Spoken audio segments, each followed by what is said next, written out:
Dios le bendiga, mis amigos y hermanos. Por la gracia de Dios estamos en otro espacio, Más cerca estoy. Agradeciendo a Dios por el don maravilloso de la vida, por la oportunidad de seguir estudiando la Biblia, escudriñando las Escrituras, para poder fortalecer la fe y crecer en la gracia tal y cual es nuestro Señor Jesucristo. Le agradecemos a cada uno de ustedes por estar allí y también por seguir siendo canales de esperanza. Hoy vamos a estudiar un tema sumamente importante, un tema que ha captado la atención no solo del mundo religioso dentro de la cristiandad, sino que también incluso las producciones de Hollywood, cuando hablan acerca de los 4 jinetes del Apocalipsis, toman en cuenta los 7 sellos. En la mayoría de los casos ha sido mal entendida, mal interpretada y mal aplicada, pero hoy queremos ver a la luz de la santa palabra de Dios la verdad acerca de los 7 sellos del Apocalipsis y dónde estamos en este momento en la escala profética. Antes de iniciar ese estudio, queremos en este momento invitarle a orar y, como siempre, interceder por algunas personas que nos han solicitado la oración intercesora. Entre las personas que estaremos presentando hoy al Señor en oración están Arlet Victoria. Arlet Victoria, también oraremos por Acael Fabián, y en el caso de Arlet Victoria está pidiendo también por la familia de la Cruz, que intercedamos por la familia de la Cruz. También estaremos orando hoy por Martín Muñoz y por Maisel Fabián. Por Maisel Fabián también estaremos orando en esta hora. Queremos incluir también en nuestra petición, en nuestras oraciones, por cada uno de ustedes que se han conectado en esta hora y que cada uno tiene algún plan, algún proyecto, algún pedido, alguna situación especial por la que están rogando al Señor.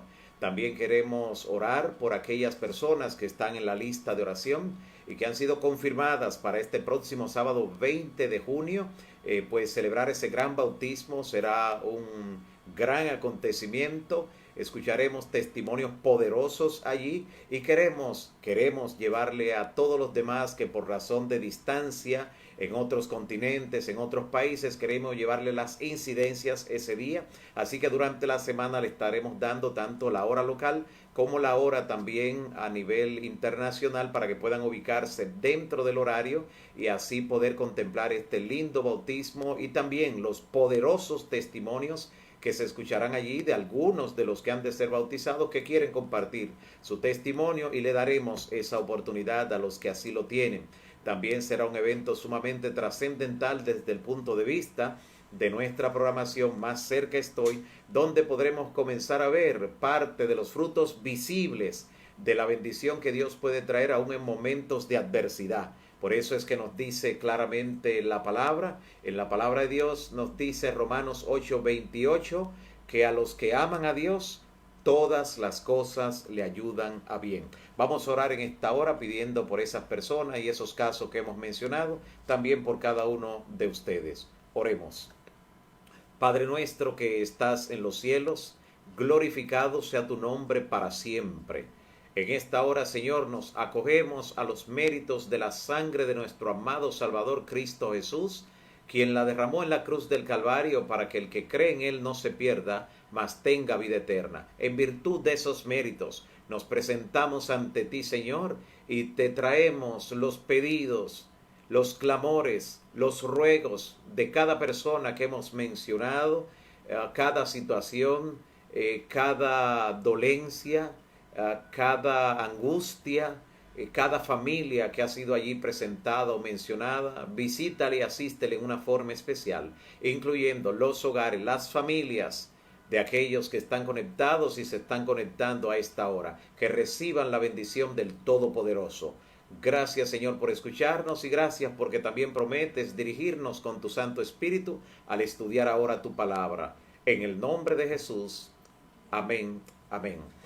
Gracias nueva vez por estar allí, amigos y hermanos. Y ahora sí, iniciaremos este estudio importantísimo. Queremos demarcar la temática de los 7 sellos porque está rodeada de otras temáticas que ya la abordaremos en otros momentos. Por ejemplo, la introducción, donde se presenta esa gran adoración celestial que participan diferentes criaturas, eso lo veremos luego, incluyendo lo que tiene que ver con los 24 ancianos, los 4 seres vivientes. También veremos en un tema lo que tiene que ver con las criaturas celestiales, partiendo desde los ángeles, querubines, serafines. Todo eso lo veremos. De igual manera, en algún momento tendremos que ver en forma detallada lo concerniente a la media hora de silencio. Pero ahora veremos lo que ocurre en el impacto de la historia con cada uno de los 7 sellos que se mencionan en el capítulo 6 del libro del Apocalipsis. Le invito a abrir su Biblia en ese importantísimo capítulo. Apocalipsis capítulo 6. Y dice Juan lo siguiente: vi cuando el Cordero abrió uno de los sellos, el primero de los 7. El Cordero, quien es el único que tiene la capacidad, el Cordero que es el mismo león de la tribu de Judá, él ha vencido y tiene autoridad para desatar los sellos. Y aquí viene y desata el primer sello. Y dice Juan que cuando el Cordero, Cristo, desató el primer sello, dice, oí a uno de los 4 seres vivientes que dijo, ven y mira. Y miré, y he aquí salió un caballo blanco, y el que lo montaba tenía un arco, y le fue dada una corona, y salió venciendo y para vencer. Este caballo blanco, este primer jinete que sale cuando se apertura el primer sello en esta serie profética, representa la iglesia primitiva. Esos primeros casi 100 años de historia donde los apóstoles del Señor, que tenían todavía una presencia visible, sobre todo hasta que murió el último de ellos, que fue Juan, el que escribió esta revelación del Apocalipsis en torno al año 100, esa época, desde la ascensión de Cristo hasta la muerte del último de los apóstoles, Juan, en torno al año 100, repito, es considerada como la etapa de la iglesia primitiva, la iglesia apostólica. Esa iglesia se representa aquí como un caballo blanco, y el que la monta recibe una corona, victoria, y sale venciendo y para vencer. Habla acerca del éxito rotundo, las grandes victorias que tendría la predicación del Evangelio en esa época primitiva. Déjenme decirles que en esa primera parte de la era cristiana, los apóstoles, los discípulos de Cristo, alcanzaron todo el mundo conocido con el Evangelio, trastornaron cada lugar, como dice el libro de los Hechos, con la presencia del Evangelio que alumbraba aún en medio de la oscuridad de la idolatría pagana que reinaba en casi todos los pueblos. El impacto del Evangelio fue tal que llegó incluso a la casa del César. Allá mismo en Roma, en pleno palacio del César, llegó el mensaje del Evangelio.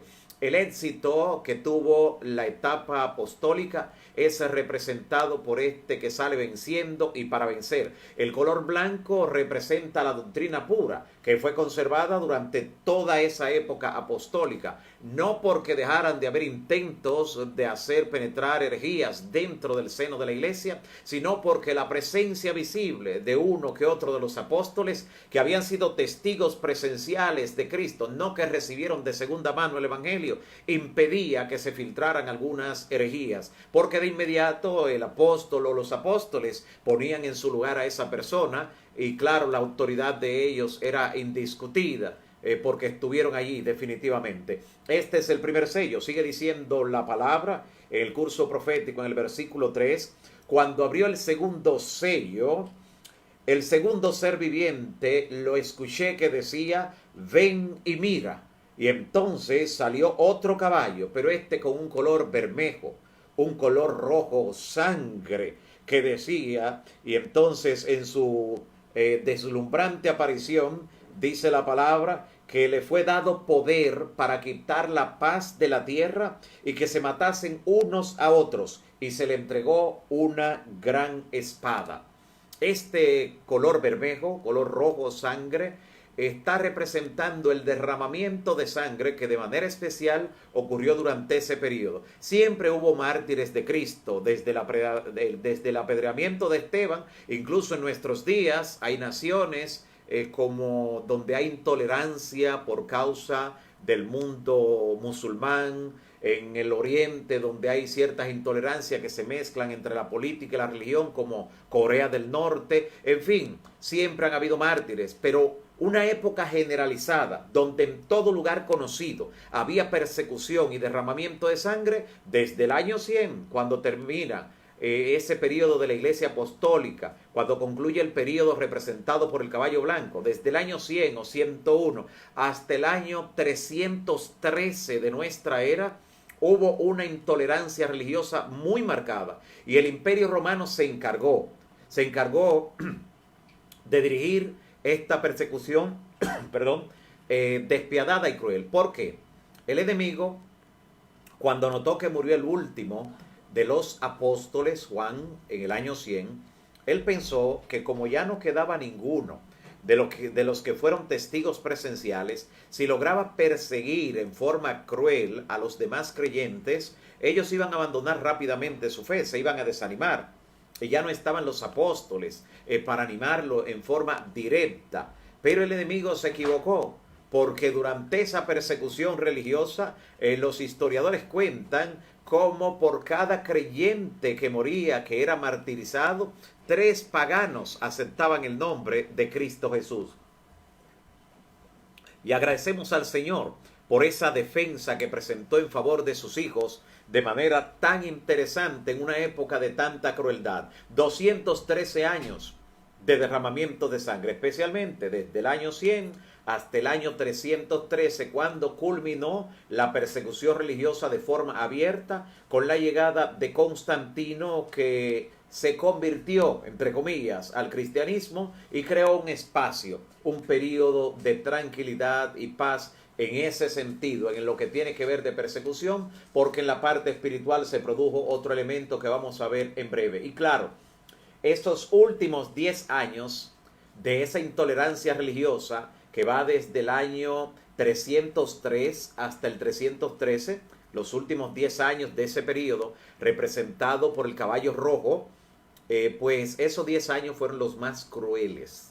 Por eso, en Apocalipsis capítulo 2, se habla acerca, en el versículo 10 y 11, de que tendrían tribulación por 10 días. Se le escribe a la iglesia de Esmirna, que en la historia o en la serie de las 7 iglesias, ese periodo, el mismo periodo es representado por Esmirna. Claro, en la serie de las 7 iglesias, lo que se destaca es la condición espiritual de cada iglesia en ese periodo, en el periodo correspondiente, pero a través de los 7 sellos se está hablando del entorno político y el impacto que esto tiene sobre la iglesia. Noten cómo se dan diferentes series, cada uno con una motivación distinta para arrojar luz en lo que tiene que ver con la profecía. Pues allí se le decía en Apocalipsis 2, 10 y 11, tendrán tribulación por 10 días.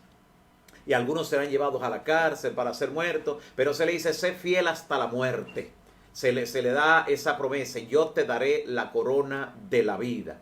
Así terminaba este periodo de persecución religiosa y daba paso entonces al tercer sello, la apertura del tercer sello. Y dice así el versículo 5 de Apocalipsis 6. Cuando abrió el tercer sello, oí al tercer ser viviente que decía, ven y mira. Y miré, y he aquí un caballo negro, y el que lo montaba tenía una balanza en su mano. Atención. Y entonces oí en medio de los 4 seres vivientes una voz que decía, 2 libras de trigo por 1 denario. Y además habla de otra transacción comercial, 6 libras de cebada por 1 denario, pero no dañen al aceite ni el vino. Qué interesante. Cuando se apertura el tercer sello se nota una transacción comercial constante. ¿Qué es lo que ocurre con este caballo negro? Que en contraposición o en posición diametralmente opuesta al caballo blanco representa que ahora la fe que una vez fue pura, ahora se iba a oscurecer, se iba a contaminar la fe. Y eso ocurrió desde el año 313, desde la conversión de Constantino, quien decide crear un periodo de tolerancia, pero promoviendo la unidad entre el cristianismo y el paganismo. ya no más perseguidos, ya no tendrían que reunirse más en las cuevas, a escondidas, ya tendrían a disposición todos los templos del Estado, todos los templos del imperio. Sin embargo, eran templos paganos, donde se rendía culto a Diana, a Júpiter, a Zeus, y ahora encontraban esas imágenes los cristianos, y claro, al cederle esos templos decían, vamos a hacer una limpieza, pero el emperador les decía, no, les hemos concedido la libertad de adorar con tranquilidad, pero en cambio tienen que dejar esas imágenes allí para no ofender a los paganos. Si ustedes quieren, pónganle el nombre de algún apóstol, de alguna persona de la cristiandad, pónganle el nombre, pero déjenlos allí. Y es así como aparece en la historia una iglesia en Roma unida al Estado y que comienza a promover y aceptar lo que son las imágenes con el fin de adorarla.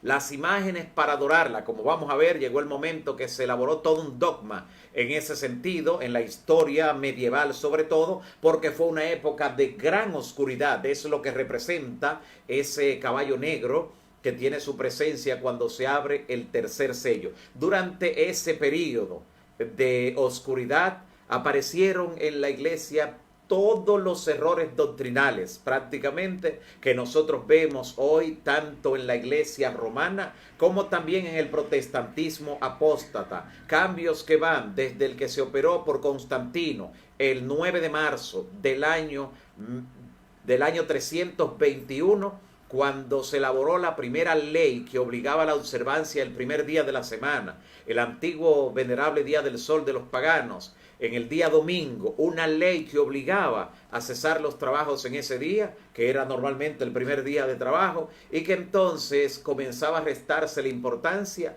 al día santo bíblicamente hablando. Eso comienza allí, pero aparecieron otros errores, como tenían que ver con la creencia de que las personas cuando mueren no mueren, sino que van a algún otro lugar. Allí Agustín de Hipona tuvo mucho que ver con esa teología donde asumía la filosofía griega del dualismo, de considerar que el ser humano es algo material que perece, pero que es una entidad espiritual que no desaparece, que es eterna, que es inmortal. Claro, esto está en contra de la Biblia, que indica que el único inmortal es Dios, pero desde allí se elaboró la teoría de que el ser humano tiene un alma inmortal dentro de la cristiandad, y entonces, como ya cuando el ser humano moría, ya no estaba completamente muerto de acuerdo a esa filosofía, pues hubo que también seguir inventando otros errores, como a dónde se van entonces. Y allí se elaboró la teoría del purgatorio, del infierno, de tormento en tiempo presente y real,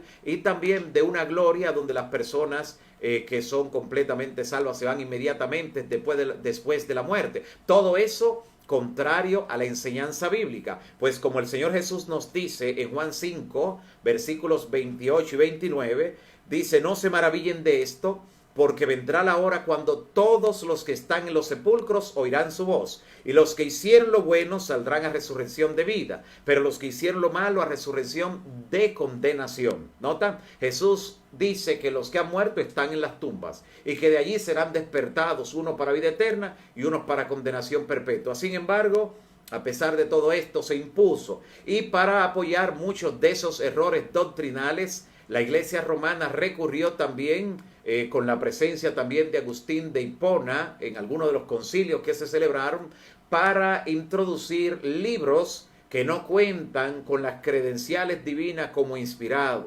libros considerados por el mundo del catolicismo romano como libros deuterocanónicos. Ellos le llaman de un segundo canon, pero realmente son libros apócrifos, dentro de los que están el libro primero y segundo de Macabeos, el libro de Judith, de Sirácides, de Eclesiástico, de Tobías, y algunas añadiduras que le hicieron también al libro de Daniel y al libro de Esther, que no son parte del canon bíblico. ¿Por qué introducir estos libros? Porque en alguno de ellos, como el libro segundo de los Macabeos, se dice que rezar a los difuntos y rezar por los difuntos es una obra piadosa, algo que está totalmente en contra de la enseñanza bíblica, pero entonces colocan un libro, apócrifo por cierto, o sea, no inspirado, para que logre sustentar o dar apoyo a esa creencia. Durante ese periodo también otro de los grandes obispos de la historia que tuvieron cambios dramáticos en la iglesia de Roma, también determinó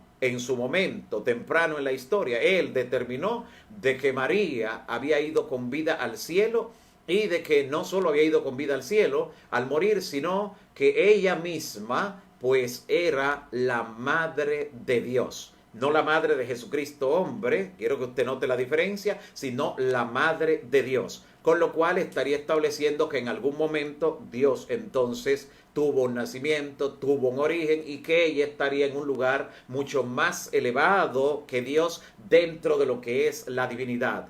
Así se comienza la práctica de la mariolatría, o la adoración, la idolatría con la persona y con el nombre de María, que ya ustedes pueden ver como alrededor del mundo, en templos romanos, basílicas, catedrales, el papel principal pues es dado a esta figura que es tomada con fines idolátricos, de sustituir en todo el sentido de la palabra lo que tiene que ver con la persona de Cristo, que es la esencia del evangelio, porque nos dice la palabra cuando Pablo le escribe a Timoteo, le dice: hay un solo mediador entre Dios y los hombres, Jesucristo hombre. Pero a través de la mariolatría, a través de ese dogma del catolicismo, se le enseña a la persona que no, que hay diferentes mediadores llamados santos, que están según ellos en la presencia de Dios, y que incluso hay una mediadora a la que debemos rogar ahora y en la hora de nuestra muerte. No tiene que decir amén allí, porque ya usted sabe que es algo que está en contra de la Biblia, esta enseñanza. Así que definitivamente encontramos la aparición de muchos dogmas en contra de la Biblia. Es allí también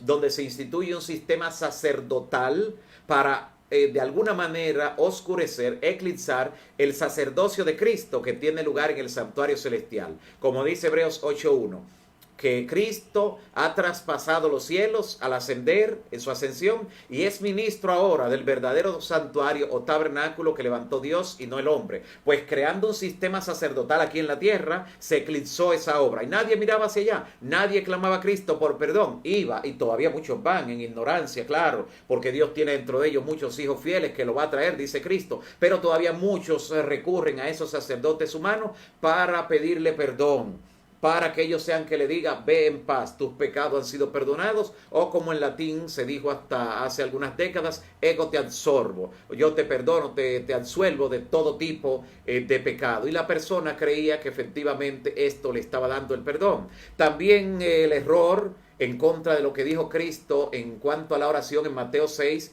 Jesús dijo: cuando ustedes oren, no usen vanas repeticiones. Ahí se introdujeron todos los rezos que conocemos. En Mateo 6 también Jesús dijo que a nadie, en asuntos espirituales, a nadie llamemos nuestro Padre aquí en la tierra. Y ellos enseñaron a llamar a los sacerdotes hasta el día de hoy Padre. Ve, en el aspecto espiritual, que es el que Jesús está haciendo la prohibición. Como ustedes pueden ver, estamos hablando de que en la historia, durante ese periodo de oscuridad, representado por el caballo negro, se introdujeron errores tras errores, incluyendo la infalibilidad papal.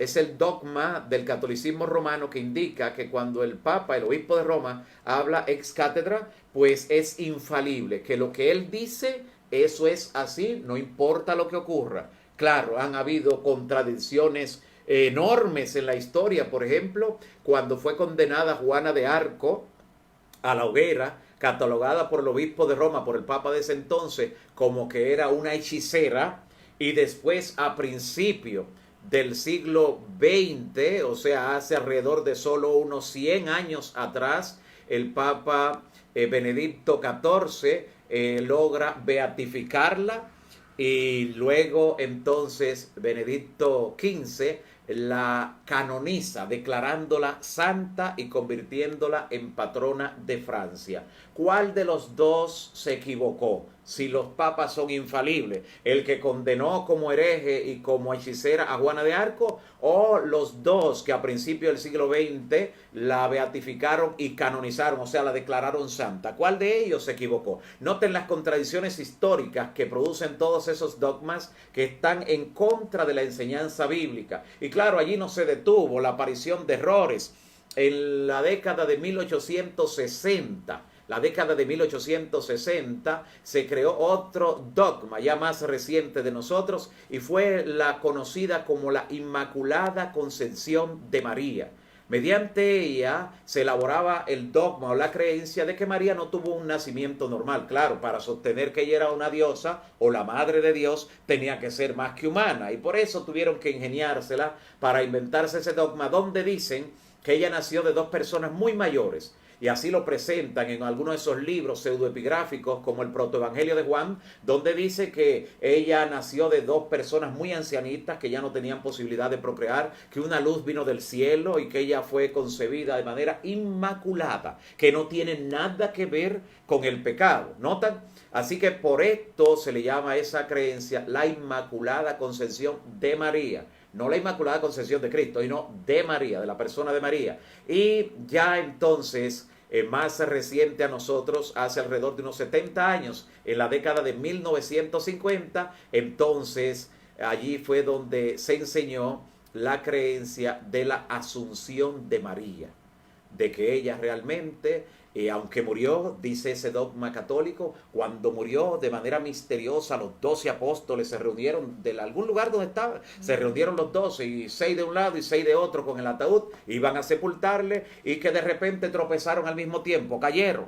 Y cayeron de rodillas, y que cuando cayeron el ataúd se abrió ante ellos y ante la mirada sorprendida vieron como una luz la resucitaba y ella ascendía en forma corporal al cielo. Eso dice ese último dogma que podemos mencionar que data de la década de 1950, así de nuevo y reciente es de la era contemporánea, cuando se inventaron este dogma de la Asunción de María. Todos esos errores antibíblicos tienen ese principio, ese momento oscuro que dio lugar cuando se mezcló la iglesia y el Estado, el paganismo y el cristianismo. Fue que Satanás utilizó una estrategia que hoy algunos la usan, pero el creador de ella es Satanás, que dice, si no puedes con tu enemigo, únete a él. Cuando vio que la persecución no desaparecía la iglesia, sino que la multiplicaba, que había más creyentes dispuestos a morir por Cristo, el enemigo decidió infiltrarse.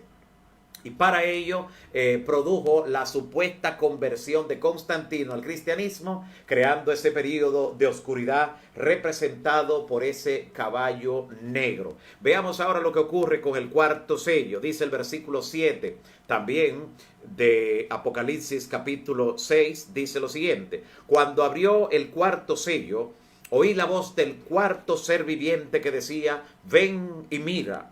Miré y he aquí un caballo amarillo, pálido, y el que lo montaba tenía el nombre Muerte, y el sepulcro le seguía, imagínense, y le fue dada potestad sobre la cuarta parte de la tierra para matar con espada, con hambre, con mortandad o pestilencia y con las fieras de la tierra. Este periodo del caballo amarillo, de una fe pálida, debido a lo que iba a ocurrir durante ese periodo, se inicia en el año 538.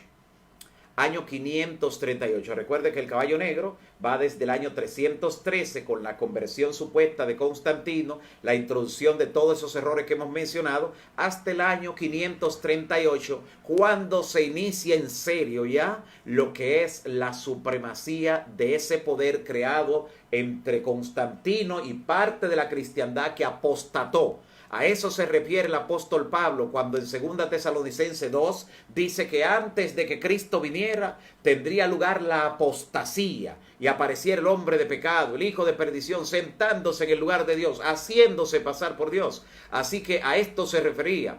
En el año 538 se inicia esa supremacía papal y comienza ese periodo representado por el caballo amarillo, por ese jinete que es la muerte y que el sepulcro le sigue. Está hablando de más muertes que vendrían. Y entonces dice 4 formas de muerte. Y preste atención porque estas 4 formas que describe aquí Juan, de cuando se abre el cuarto sello y cuando sale el cuarto jinete, representa las 4 armas que utilizó el enemigo a través de la iglesia romana para tratar de desaparecer a los fieles de Dios. Esas 4 armas, dice en el versículo 8, fueron las siguientes. Dice, matar a la cuarta parte de la tierra con espada. Muchos fueron pasados a espada, muertos en la guillotina. Otros con hambre, algunos lo encerraban en la cárcel, tratando de que murieran de hambre. Otros con pestilencia, con mortandad.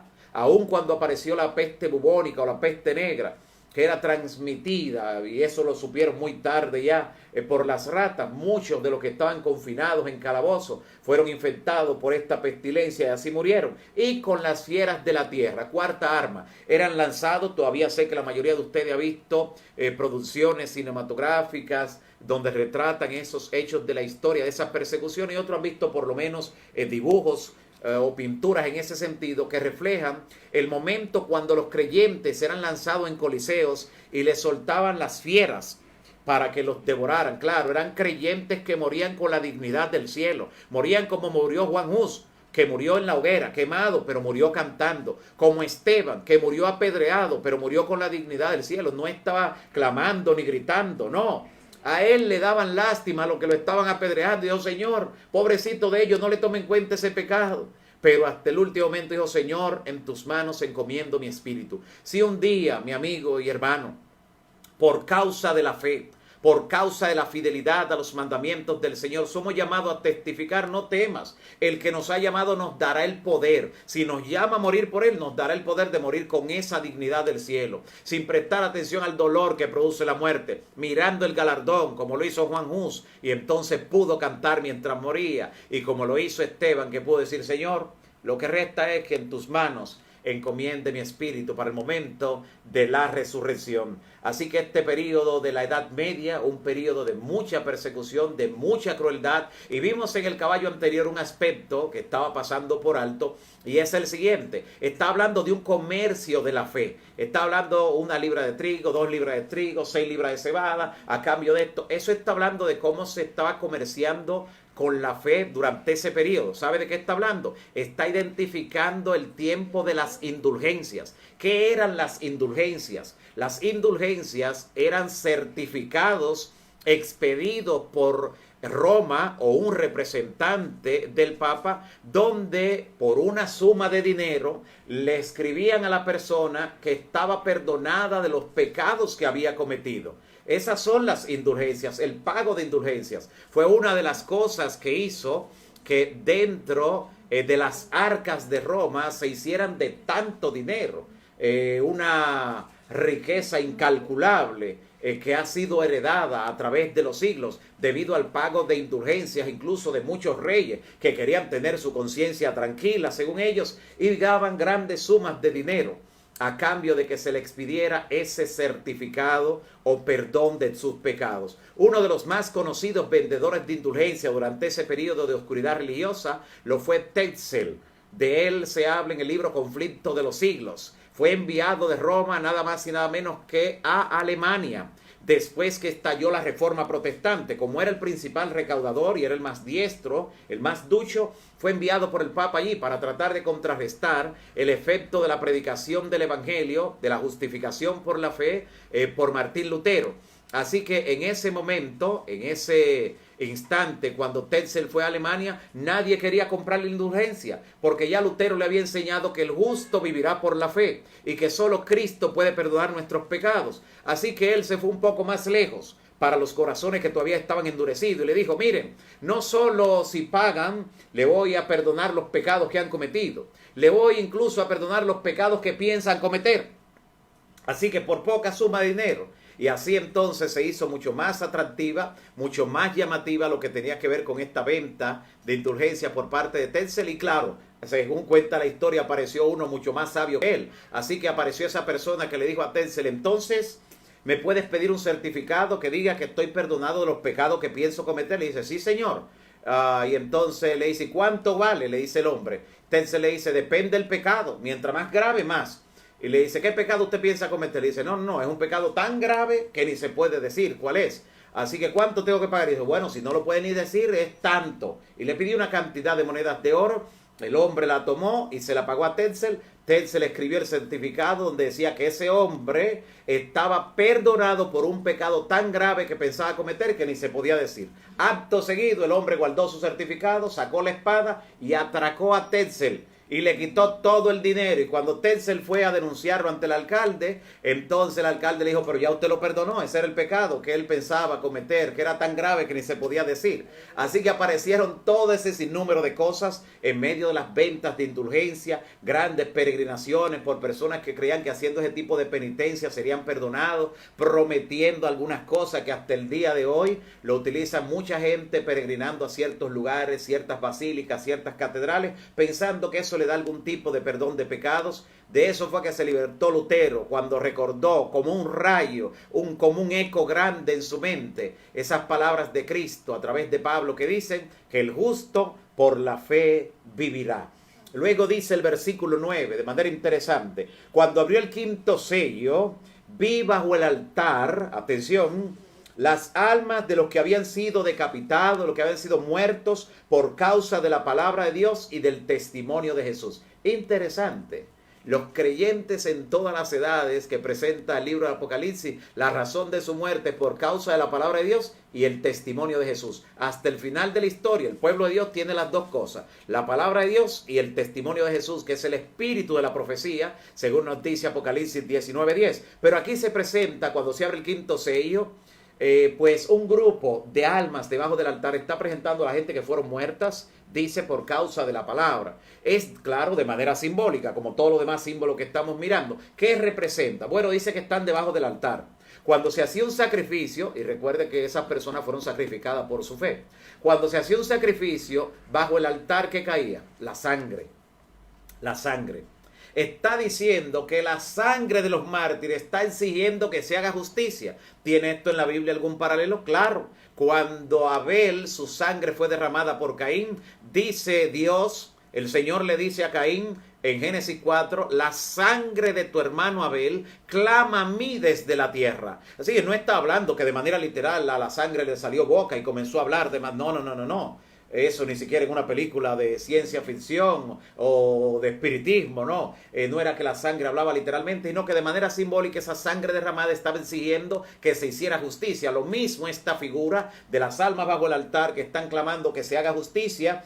Y entonces le decían especialmente, ¿hasta cuándo? Dice el verso 10. ¿Hasta cuándo, Señor Santo, justo y verdadero, no juzgas y vengas nuestra qué? Mírelo ahí, nuestra sangre, igual que la de Abel, de los que moran en la tierra. O sea, el sistema papal, el sistema religioso que nos dio muerte, que nos persiguió, todavía está ahí. Está cada vez teniendo más fuerza. Todavía está ahí. ¿Cuándo se va a hacer justicia? Y entonces dice el verso 11 que se le dieron vestiduras blancas. ¿Qué representa la vestidura blanca? La justicia de Cristo. O sea, se le recordó que aunque dieron su vida por el Evangelio, su justificación se debe a Cristo, que esa está segura. La justificación nos dice que nuestro derecho al cielo está asegurado. La justificación. Ya la santificación es otra cosa, que veremos cuál es su importancia en alguna otra temática, pero la justificación. Por eso el ladrón en la cruz fue justificado desde que clamó y asentó a Cristo. Un ladrón que no pudo ni devolver lo que se había robado. Sin embargo, ya fue justificado y Cristo le aseguró que estaría con él en el paraíso, porque el ladrón sabía muy bien de la doctrina y le dijo, cuando vengas en tu reino. Claro, hay gente que tiene la creencia de que el que se muere se va de una vez al cielo, y los que creen eso entonces despachan al ladrón el mismo día para el cielo. Pero la Biblia no es eso lo que nos enseña. Así que aquí claramente se le dice que esperen hasta que se complete el número de sus consiervos, los que han de ser muertos como ellos. Porque hasta para la cantidad de mártires que habrá, Dios tiene un número específico. La ley del cielo es el orden. Ni uno más, ni uno menos. Alabado sea el nombre del Señor. El sexto sello, llegamos rápidamente, tenemos que avanzar. Dice, miré cuando abrió el sexto sello, versículo 12. Y hubo un gran terremoto. Atienda los fenómenos que van a ocurrir cuando se abre este sexto sello. Un fuerte terremoto. Número 2, el sol se puso negro como tela de silicio. Número 3, la luna se volvió como sangre. Número 4, y las estrellas cayeron del cielo como una planta de higo cuando es sacudida por un fuerte viento, arroja sus higos hacia el suelo. 4 eventos, un terremoto fuerte que había que notar lo que era diferente a los demás, el sol oscureciéndose, la luna presentándose ensangrentada y la caída de las estrellas. Los cuatro eventos tuvieron lugar cuando saliendo de la Edad Media, luego de que la Reforma Protestante lograra crear un espacio para que los verdaderos creyentes no fueran perseguidos más, por lo menos en el territorio donde los protestantes estaban ya dominando y con cierta condición hegemónica, ya el poder de la Iglesia romana no podía perseguirlos. Así que entonces ahí es donde se apertura este sexto sello, que de paso es en el sello que estamos todavía. Estamos viviendo en el sexto sello. Ya los 4 fenómenos que hemos mencionado están en la historia. El terremoto fuerte, conocido en la historia universal como el terremoto de Lisboa, tuvo lugar el 1 de noviembre del año 1755. 1 de noviembre del año 1755. Ese terremoto se sintió, por lo menos hasta donde se supo en ese entonces, que no había radio, televisión ni internet, se supo que se impactó 3 continentes. Y el efecto fue enorme alrededor del mundo, sobre todo en el epicentro que estuvo en Lisboa, Portugal, allí en la península ibérica, por eso se conoce como el terremoto de Lisboa. Mucha gente pensó que había llegado el fin del mundo, pero no, tan solo estaba anunciando el acercamiento del tiempo del fin. El segundo episodio, en el mismo orden, ocurrió 25 años después, en 1780. En el año 1780, a eso de la 11:25 de la mañana, el sol se oscureció más, pero con una oscuridad mayor que la que hay durante las madrugadas. Una oscuridad que las personas no podían distinguir un papel blanco delante de sí, ni su mano podían distinguir. Mucha gente pensó que había llegado el fin del mundo, algo como eso antes del mediodía. Apenas media hora antes del mediodía, las aves de corral regresaron a sus nidos, a sus lugares, porque pensaron que la noche había llegado. Mucha gente pensó en el fin del mundo y la oscuridad duró gran parte de ese día. Y esa misma noche, mire el orden, esa misma noche del día oscuro, la luna apareció teñida como en sangre. El aspecto era terrible, la gente se escondía para no verlo. Eso ocurrió en 1780. Y en el mismo orden, varios años después, en el año 1833,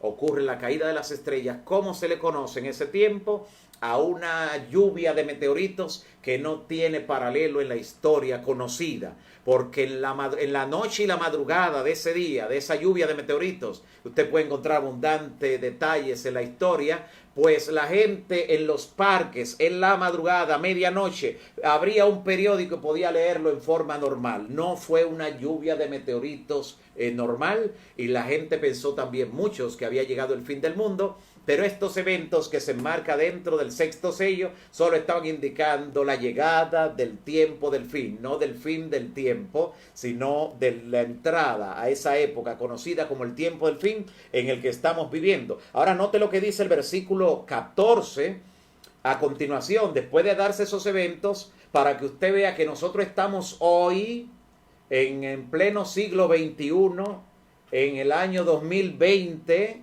Nosotros estamos entre Apocalipsis 6:13 y Apocalipsis 6:14. Ahí usted puede decir, estamos aquí. Ahí estamos. Mire, porque lo que dice el 14 está en el futuro. Lo que dice el 13 está en el pasado. Y dice el 14, y el cielo se desvaneció, se enrolló como un pergamino.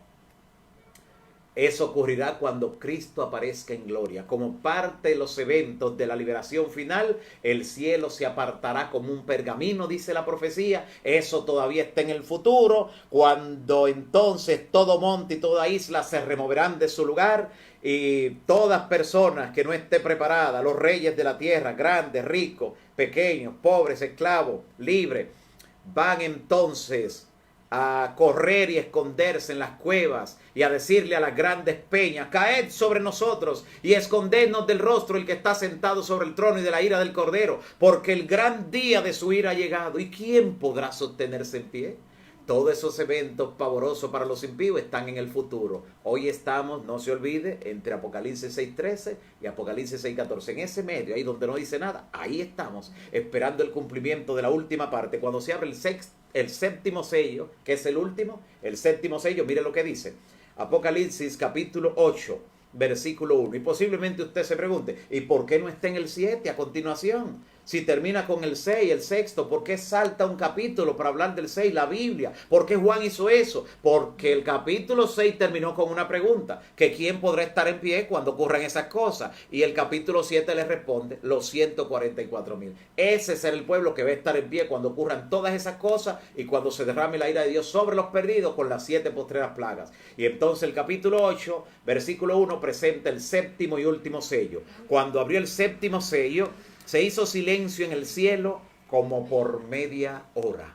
Varias cosas suponen esta media hora de silencio en el cielo. Una de ellas, un silencio reverente por lo que va a ocurrir a continuación. Un silencio reverente para dar paso a lo que el Señor va a hacer en estos momentos. Pero también esa media hora de silencio dice que es en el cielo. Está suponiendo el hecho de que el cielo se quedará sin los ángeles cuando Cristo venga, porque dice la palabra claramente, hablando Jesús, en Mateo capítulo 25, versículo 31, que cuando el Hijo del Hombre venga, vendrá con todos sus santos ángeles. Ninguno se quedará. Vendrán millones de ángeles y el cielo quedará en silencio. Pero de manera profética, esa media hora, ¿cómo calcular? Todo eso lo veremos en un tema donde hablaremos solo de la media hora de silencio. Pero qué interesante todo lo que nos dice la Biblia con relación a estos 7 sellos. Desde el primero, que cuando se apertura sale un caballo blanco y su jinete recibe una corona de victoria y sale venciendo, y para vencer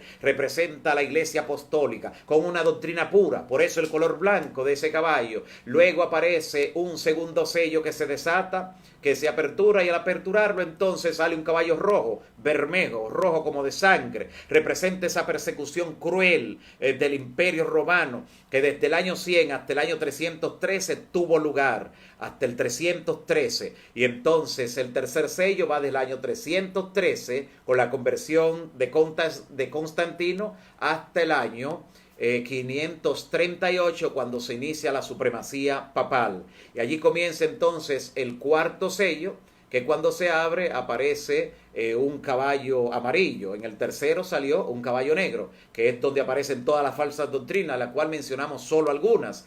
Así que en el año 538 se inicia entonces el cuarto período del cuarto sello, del cuarto jinete, que es amarillo, que la muerte es el jinete, que le sigue el Hades o sepulcro, y entonces utiliza 4 armas, dice la espada, el hambre, la pestilencia o mortandad, y también utiliza las fieras de la tierra, que fueron las armas que utilizó el sistema de la iglesia romana durante toda la Edad Media para tratar de acallar la voz de los hijos e hijas de Dios con esa intolerancia. Y ese periodo dura hasta el año 1517, cuando el 31 de octubre de 1517 estalla la Reforma Protestante, cuando Lutero clava las 95 tesis de la justificación por la fe en el castillo de Wittenberg, Alemania. Así que en el año 1517, con la Reforma Protestante, se da paso entonces al quinto sello, que es el sello donde las almas claman y dice: ¿hasta cuándo, Señor? Aunque tuvieron un respiro por la Reforma Protestante, el Renacimiento, el descubrimiento de América, pero ¿hasta cuándo? Y vimos que eso representa la sangre derramada que exige que se le haga justicia. Y ese quinto sello va desde el año 1517 hasta el año 1798, cuando concluye la supremacía papal, 1260 años, como indicaba la profecía, luego de haberse iniciado. En 1798 comienza entonces lo que tiene que ver con esa etapa de otra iglesia. Pero sabemos que el sexto sello se apertura desde el año 1755, donde ocurre el fuerte terremoto, en 1780, cuando entonces ocurre el día oscuro y la luna en sangre, 1833, la caída de las estrellas. Y ahora estamos viviendo justamente entre Apocalipsis 6:13 y Apocalipsis 6:14, porque en el 14 está en el futuro todavía, cuando el cielo se va a enrollar como un pergamino para dar a paso. Es como si fuera el gran telón del universo que se descorrerá para dar paso al Rey de Reyes y Señor de Señores, que cuando venga habrá entonces lo que dice el séptimo sello, una media hora de silencio en el cielo. ¡Qué bendición poder estudiar esta palabra de Dios, esta revelación, a la luz de la palabra profética más segura que nos dice la Biblia, que hacemos bien en estar atentos como una antorcha que alumbra el lugar oscuro! Que la bendición de Dios Dios puede estar sobre ti, mi amigo y mi hermano. Para mañana estudiaremos un tema sumamente importante. Te invito desde ya. Para mañana estudiaremos el tema de el chisme a la luz de la Biblia. El chisme a la luz de la Biblia es un tema sumamente interesante, como puedes anticipar. Así que estás invitado para mañana al mismo tiempo, a la misma hora, al mediodía. Y hoy, para finalizar, antes de orar, queremos mencionar los casos por los que estaremos orando, las personas por las que estaremos pidiendo al Señor que le siga dando ese valor que tienen los que echan su suerte con Cristo, los que deciden con valor decir como Josué, mi casa y yo serviremos a Jehová. Así que estaremos orando por ese grupo que será bautizado el próximo sábado 20, el sábado próximo, en la iglesia de Almarrosa. Esto es en la calle Club de Leones de Almarrosa Primera, Club de Leones 186A, a solo 3 esquinas desde la avenida Sabana Larga. Allí está ubicado y claro, estaremos haciendo los arreglos para que de manera especial los que van a ser bautizados puedan llegar sin ningún problema hasta allí y poder hacer esta celebración juntos. Todo está preparado de manera especial para ellos. Vamos a orar por Javier de la Cruz Arias, por Liorfi Esteva, también por Francisca Estrella estaremos orando hoy, por Ramona Miledis Encarnación, también hemos de interceder por Mari Benedicta García, por Daniela Aquino, por su bautismo, ha pedido la oración, también por Peggy Rubio, por Lester, y Lester está dando gratitud al Señor porque después de un mes interno está de alta por fin en su casa. Alabado sea el Señor. Así que no solo clamamos a Dios aquí por un pedido, sino que también le agradecemos. Como decía el salmista, bendice alma mía Jehová y no olvide ninguno de sus beneficios. Él es quien sana todas tus dolencias. Oraremos también por la familia Pineda Pérez, por Juana Severino y familia, por Maritza Salado, también por Nancy Flores y también por sus hijos oraremos, por Adalgisa Gómez, también ella pide por su familia, por Mayra Delgado y Mayra está pidiendo por su familia y por su salud. También estaremos orando por Andy Pérez, por Rigoberto Bencosme, por Milqueya Alcántara y también estaremos orando por Hugo Ramos, por todas estas personas, por nuestro listado también de bautismo y por cada uno de ustedes, amigos y hermanos que se han conectado y que día tras día hacen el esfuerzo, sacar este espacio para escuchar la palabra, ya que la fe viene por el oír la palabra y estar preparado para el desenlace de la historia. Que Dios te bendiga. Oremos al Señor. Padre Santo que estás en los cielos, bendito y alabado siga siendo tu nombre por siempre. Te damos gracias, Señor, porque la Biblia es su propio intérprete. Las Sagradas Escrituras se han cumplido en forma maravillosa a lo largo de la historia. Es innegable la revelación que nos dan los 7 sellos. Cómo luego de salir una iglesia pura de tus manos, entrando por el túnel oscuro de la Edad Media, de repente salieron tantas herejías, tantas creencias raras, y tú tuviste que levantar a un pueblo para rescatar las verdades y proclamarla a tu pueblo remanente. Te pido, Señor, que a las personas que están en oscuridad, por ignorancia, porque allí fue donde nacieron o porque allí fue donde le guiaron de manera extraviada, que tú obres en su favor como has dicho en tu palabra. A esas ovejas que son de otro redil, que las traigas a tu rebaño para que siga un solo pastor que es Cristo. Cuida, Señor, de cada persona que ha solicitado la oración hoy. Recibe la gratitud también, Señor, de Lester. Recibe la gratitud de todos los que han recibido mejoría o sanidad total. Gracias por obrar en esas vidas. Te presentamos cada uno de los demás casos, de familias, de hijos, de hermanos, de padres, casos laborales, casos donde la persona tiene inquietud, ansiedad y necesita la paz de Cristo. Visítale, Señor, y asístele. Planes y proyectos que tienen como familia, en forma individual, a nivel de las empresas. Visita a cada persona que ha depositado la fe en la oración intercesora. Y sé tú, Señor, quien también fortalezcas a aquellos y aquellas que están decidiendo ser bautizados y los que ya han decidido, Señor, que sientan esa paz que solo Cristo puede dar. Y el gozo que tendremos al saber que el próximo sábado su nombre será inscrito en el libro de la vida. Danos un resto de día en victoria y que mañana nos encontremos nueva vez a la misma hora para estudiar tu palabra. En el nombre de Jesús.